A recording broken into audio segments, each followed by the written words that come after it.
بحمدہ تعالی و بکرم مصطفیٰ صلی اللہ تعالی علیہ وسلم۔ آج کی اس شب میں قرآن عظیم کے تقریباً 22 پارے مکمل ہو چکے ہیں۔ اللہ کریم بقیہ قرآن عظیم کو صحیح تجوید سے پڑھنے اور آپ کو سماعت کرنے کی توفیق عطا فرمائے۔ 22ویں پارے کے اخیر سے سورہ یاسین شریف کی شروعات ہوتی ہے، بس وہ 1-1.5 صفحہ باقی رہ گیا۔ انشاءاللہ العزیز یاسین مبارک کل مکمل تلاوت کی جائے گی۔ آج جیسے کہ آپ کو پتہ ہے میں 2 دن تک آپ کے ہاں غیر حاضر تھا، اور اس درمیان 17 رمضان المبارک گزری، جس میں اسلام کی ایک عظیم تاریخ وابستہ ہے۔ 17 رمضان المبارک کو یوم الفرقان کہا جاتا ہے۔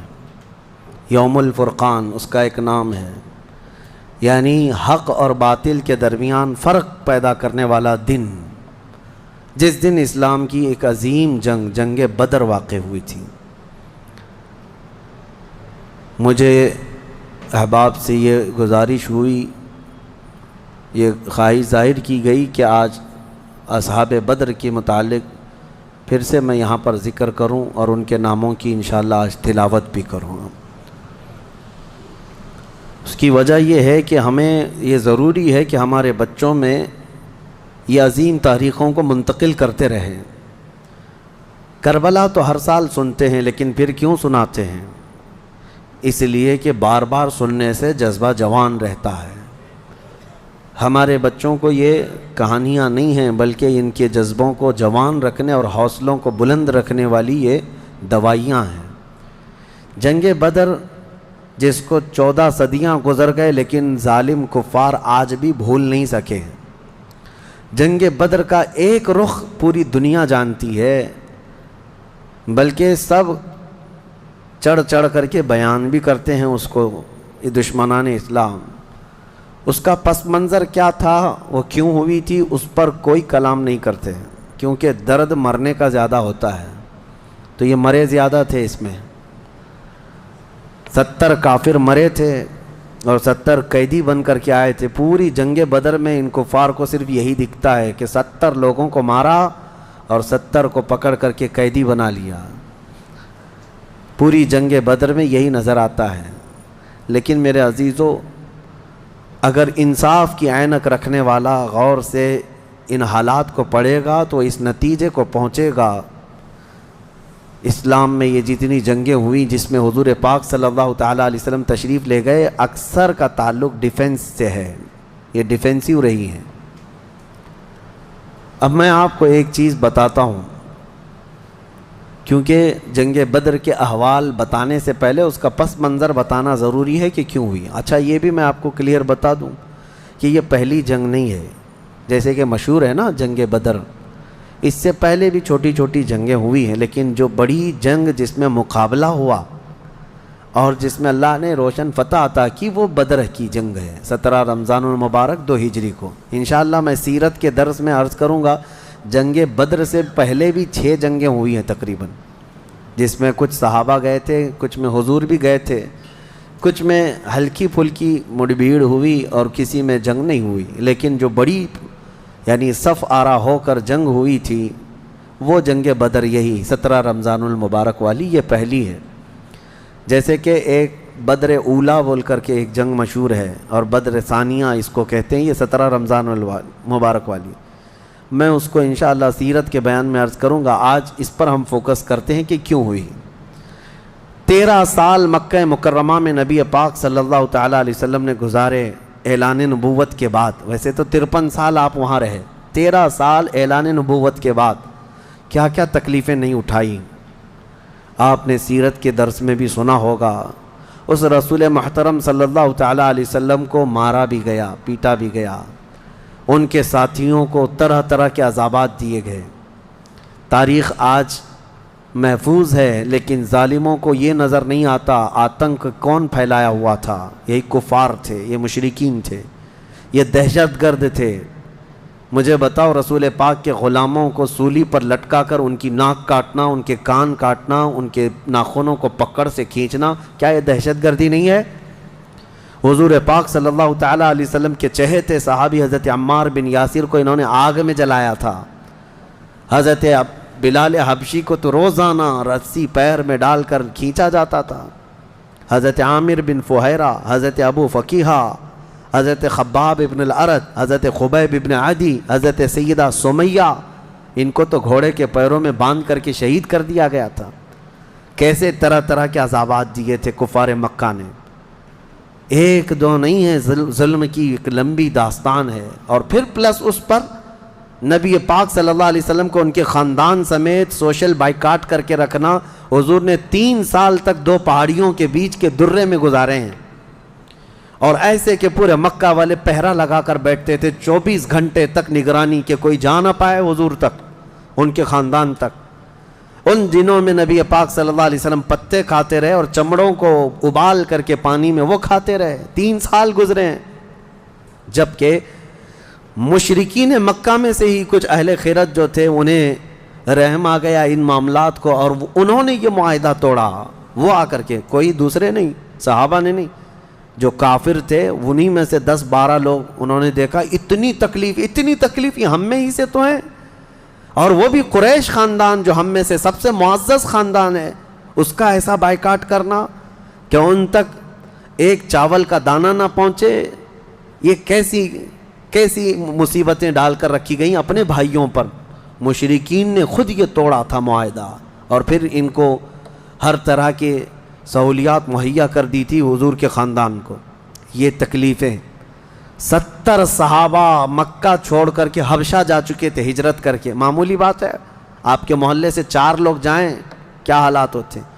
یہ آج ظالم کتے جو ہے گھروں کے دروازوں پر زبردستی کا بورڈ لگا کر کے پلائن کرتے رہتے ہیں، ہاں، کہ یہاں سے محلہ خالی ہو رہا ہے مسلمانوں کی وجہ سے، ایک ہندو گھر یہاں سے شفٹ ہو رہا ہے، ہجرت کر رہے ہیں، مائیگریٹ کر رہے ہیں. یہ ناٹک ہے، کوئی چیز نہیں.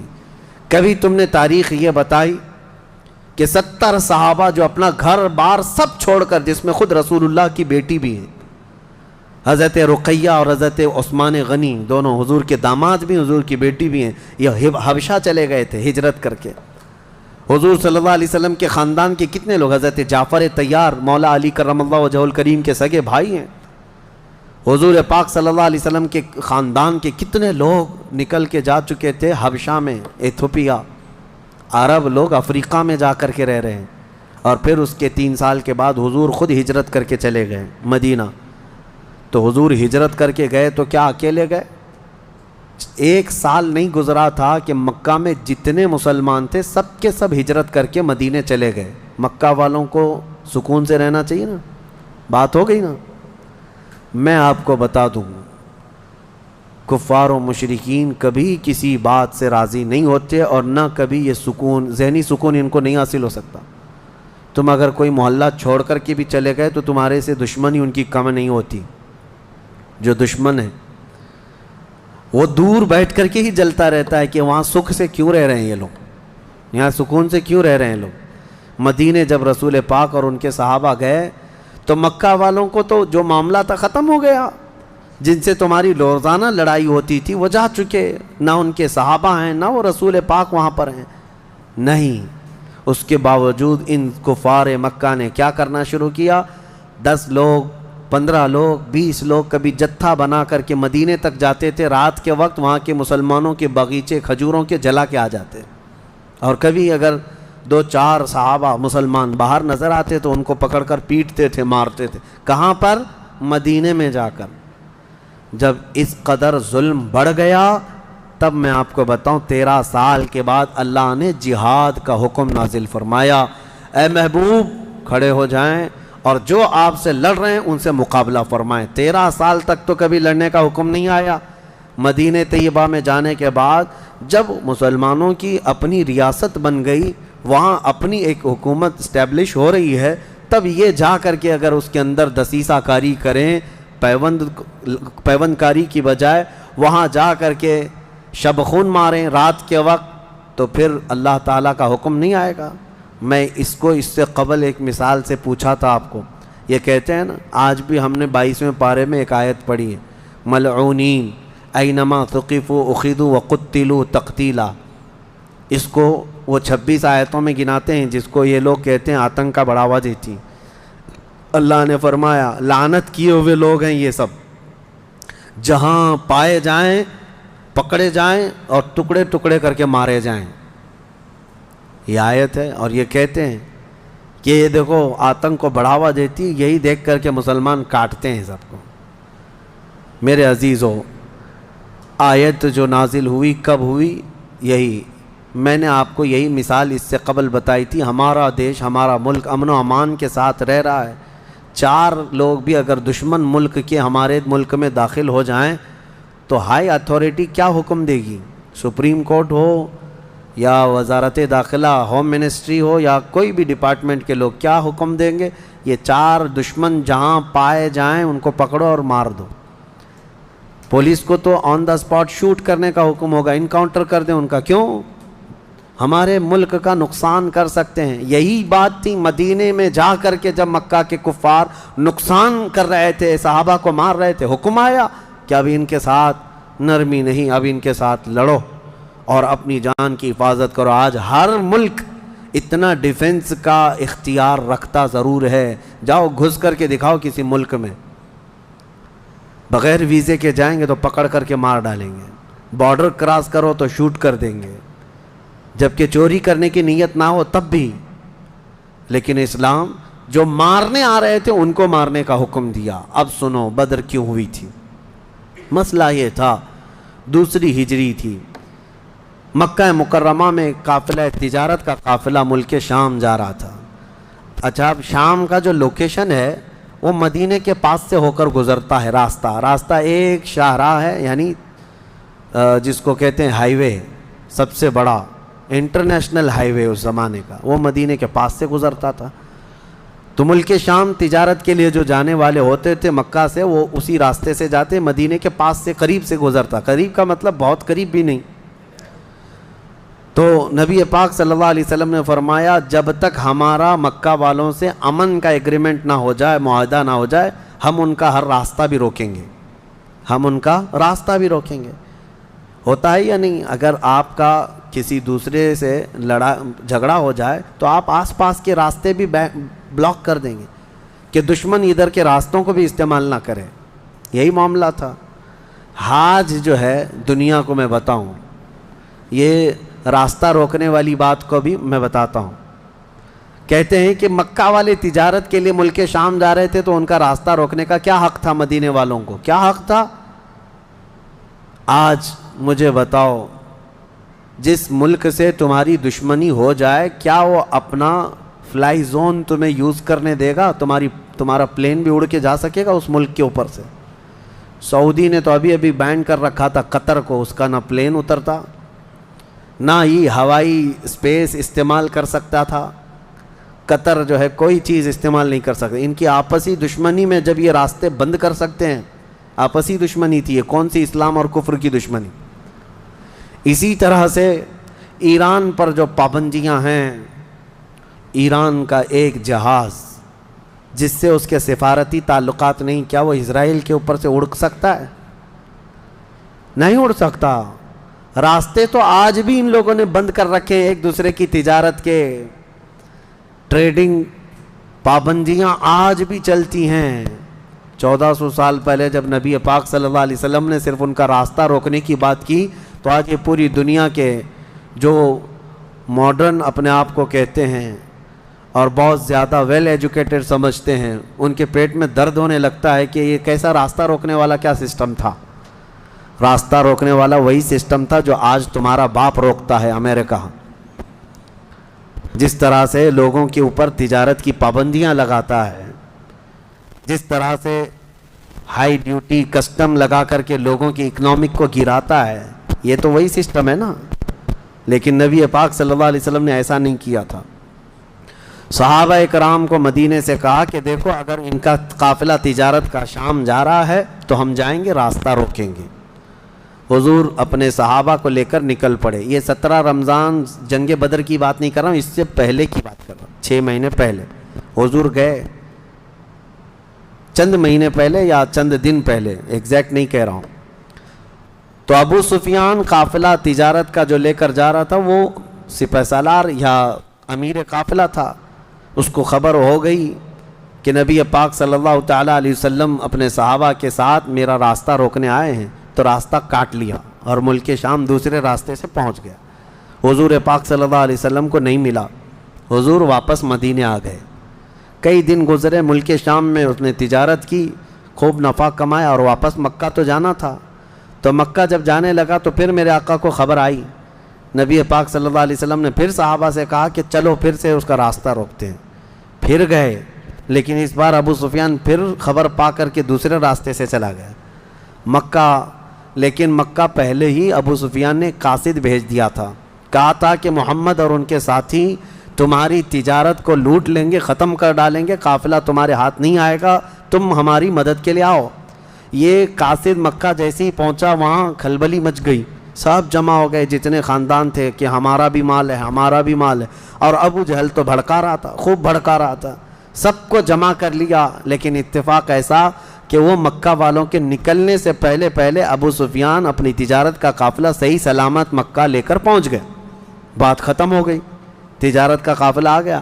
جو سمجھ بوجھ والے تھے انہوں نے خیر منائی، کہا کہ چلو ہمارا مال پہنچ گیا، اب ضرورت نہیں جانے کی. لیکن ابو جہل کسی بات پر خاموش نہیں تھا، کہا کہ نہیں، ہم محمد اور ان کے ساتھیوں کو مزہ چکھائیں گے کہ انہوں نے روکنے کی کوشش کیوں کی. اگر آج ہم ان کا مقابلہ نہیں کریں گے تو آگے ہماری تجارت کے لیے بڑے مسئلے پیدا ہو جائیں گے. اور اس کے بعد سب کو بھڑکاتا رہا.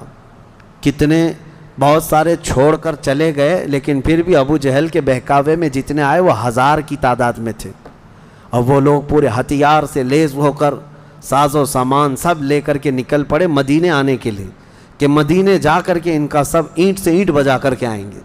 اب نبی پاک صلی اللہ علیہ وسلم راستے میں نہیں تھے، 2 بار گئے اور واپس آئے، قافلہ روکنے کے لیے واپس آئے. لیکن جیسی حضور کو یہ خبر ہو گئی کہ وہ لوگ مدینے پر حملہ کرنے کے لیے نکل رہے ہیں. اصل وجہ سن لیجئے بدر کی اصل وجہ. جب وہ لوگ 1000 کی تعداد میں مکہ سے نکل چکے تھے اور میرے آقا کو یہ خبر مل گئی، مخبر نے آ کر بتایا کہ جنگ کی تیاری سے مدینے کے اوپر حملہ آور ہونے کے لیے نکلے ہیں مکہ کے لوگ. اب نبی پاک صلی اللہ علیہ وسلم نے صحابہ سے فرمایا کہ ان کو مدینے پہنچنے مت دینا، اگر مدینے آ گئے تو مدینے کو توڑ پھوڑ کریں گے، شہر میں داخل ہوں گے، جنگ ہوگی تو کچھ نہ کچھ گھر ٹوٹیں گے، کسی کی آبادی اجڑے گی، کچھ نہ کچھ نقصان ہوگا، لہذا ہم خود مدینے سے باہر نکلتے ہیں. نبی پاک صلی اللہ علیہ وسلم اب اس ارادے سے اپنے صحابہ سمیت باہر نکلے.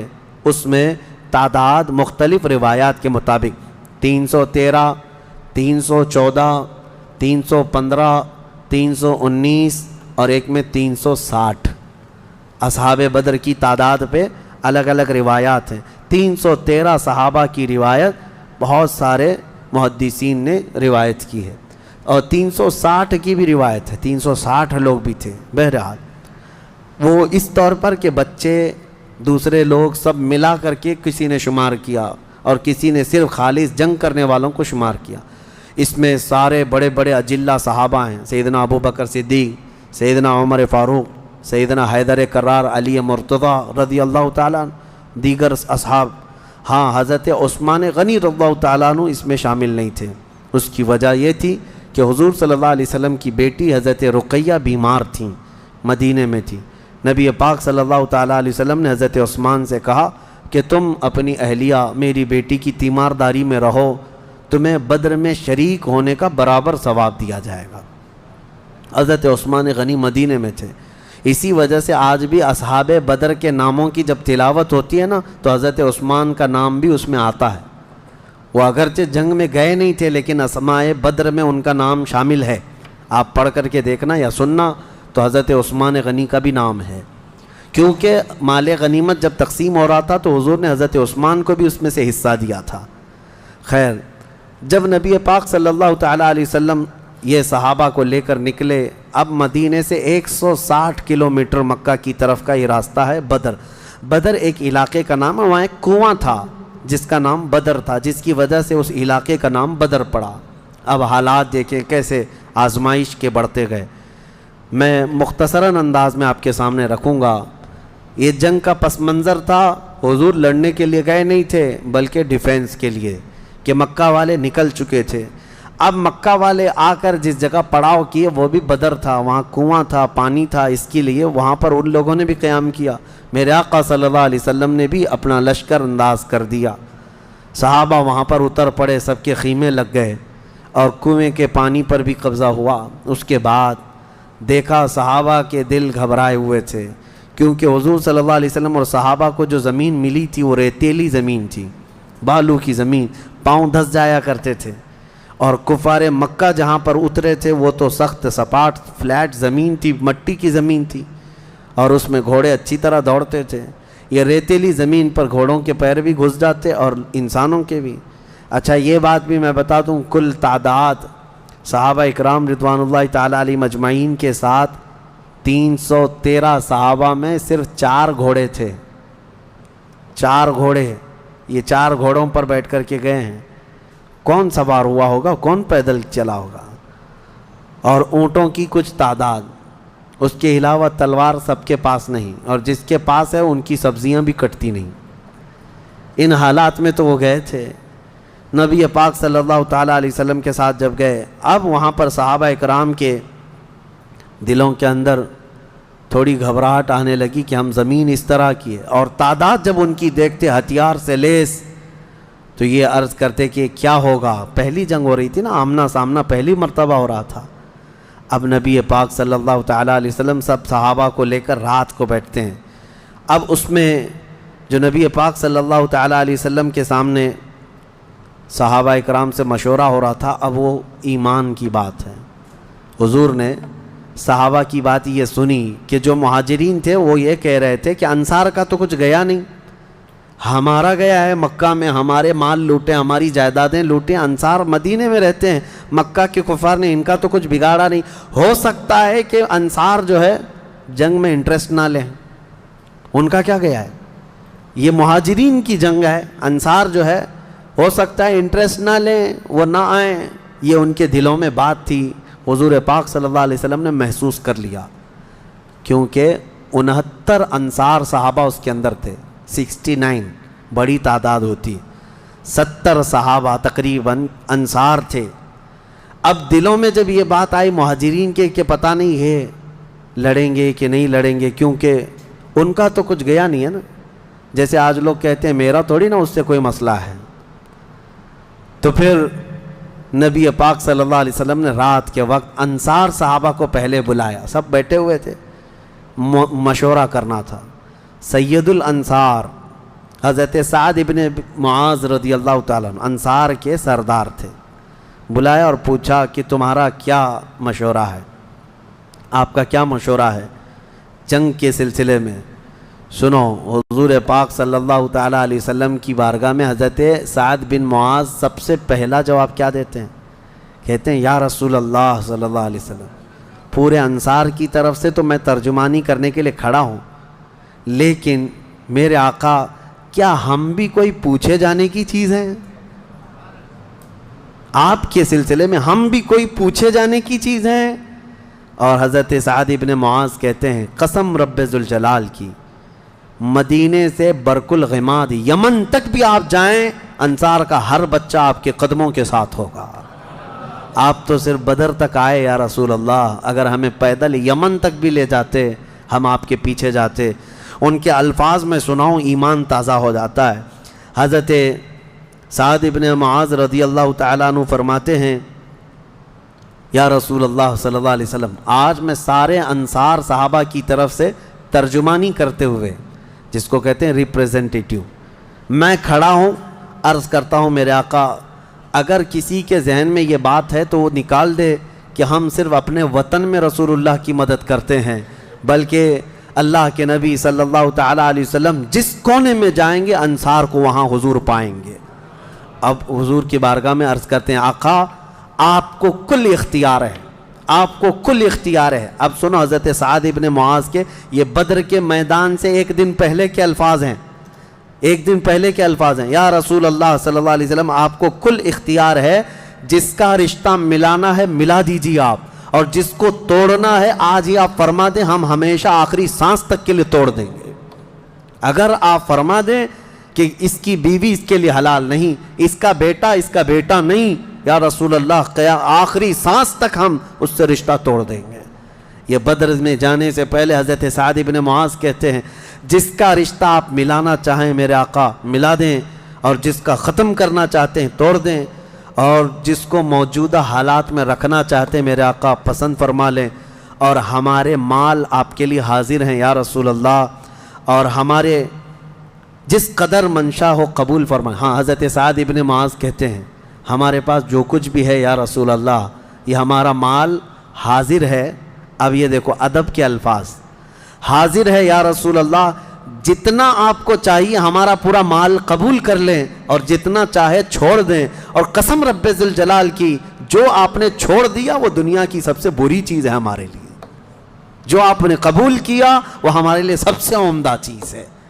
یہ بدر کے میدان میں حضرت سعد بن معاذ رضی اللہ تعالیٰ عنہ کی تقریر چل رہی ہے، اور اس کے بعد حضور پاک صلی اللہ تعالیٰ علیہ وسلم کی بارگاہ میں یہ کہتے ہیں، یا رسول اللہ قسم اس رب ذوالجلال کی جس نے آپ کو سچی نبوت کے ساتھ بھیجا، اللہ کی قسم اگر آپ ہمیں حکم دیں سمندر کو چیر کر نکل جانا ہے، رب ذوالجلال کی قسم یا رسول اللہ انصار کا ہر بچہ سمندر میں کود پڑے گا۔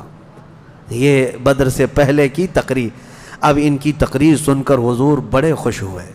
میرے آقا صلی اللہ تعالیٰ علیہ وسلم نہایت ہی خوشی کا اظہار فرماتے ہیں، اور اس کے بعد پھر حضرت مقداد بن اسود ایک صحابی ہیں، کھڑے ہوتے ہیں، پوچھا یا رسول اللہ صلی اللہ علیہ وسلم آپ صحابہ سے مشورہ لے رہے ہیں کس بات کا؟ کہا جنگ ہونا چاہیے نہیں ہونا چاہیے؟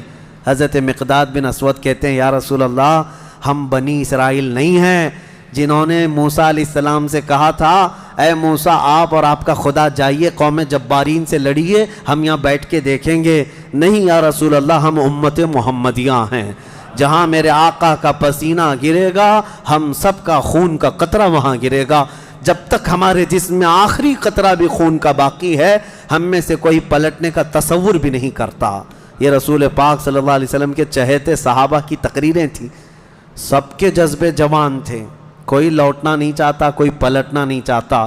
اب صحابہ کو باہر کر کے حضور خیمے میں چلے گئے۔ اب سنو، حضور پاک صلی اللہ تعالیٰ علیہ وسلم جیسی ہی خیمے میں گئے جہاں آج مسجد عریش بنی ہے، اس کو عریش کہا جاتا حضور کے خیمے کو۔ حضور سجدے میں گر گئے۔ سجدے میں گرنے کے بعد نبی پاک صلی اللہ تعالیٰ علیہ وسلم اتنا گریہ وزاری کر رہے تھے، اتنا رو رہے تھے سجدے میں حضور پاک صلی اللہ علیہ وسلم، اور جو صحابی ان کی خدمت میں کھڑے تھے وہ کہتے ہیں نبی پاک صلی اللہ تعالیٰ علیہ وسلم کی الفاظ میں سن رہا تھا، ابتحالات کو عرض یوں کر رہے تھے، اے اللہ ایک چھوٹی سی فوج، ایک چھوٹی سی جماعت تیرے دین کی نصرت کے لیے میدان میں اتری ہے، اے اللہ اگر اس جماعت کی تو کل مدد نہ کرے گا تو قیامت تک اس روئے زمین پر کوئی سجدہ کرنے والا نہیں آئے گا، اے اللہ قیامت تک کوئی تیری عبادت نہیں کر سکے گا۔ یہ محبوبانہ انداز ہے میرے آقا کا، یہ کوئی دھمکی نہیں ہے اللہ کو، رب تعالیٰ کی بارگاہ میں گڑ گڑانا کہ مولا اگر ان کی مدد نہیں کرے گا تو پھر کون تیری عبادت کرے گا۔ اور اس کے بعد اچانک حضور صلی اللہ علیہ وسلم اٹھے سجدے سے، پیشانی چمک رہی تھی اور حضور مسکرا رہے تھے۔ دو صحابہ کھڑے تھے، کہا یا رسول اللہ صلی اللہ علیہ وسلم آپ اتنی گریہ وزاری کرتے کرتے بھی مسکرانے لگے۔ کہا میرے رب نے میری ڈھارس بندھا دی، مبارک ہو، بشارت ہو، میں نے ابھی ابھی جبرائیل کو جنگی لباس پہن کر اترتے دیکھا ہے، جبرائیل امین آ گئے ہیں۔ وہ صحابہ دوڑے دوڑے گئے، باہر جا کر کہے مبارک ہو اللہ کے نبی کو مدد آ گئی ہے۔ ابھی رات کا حصہ گزرا نہیں تھا کہ بارش برسنے لگ گئی۔ میرے آقا نے فرمایا میرے صحابہ اللہ کی دوسری مدد آ گئی۔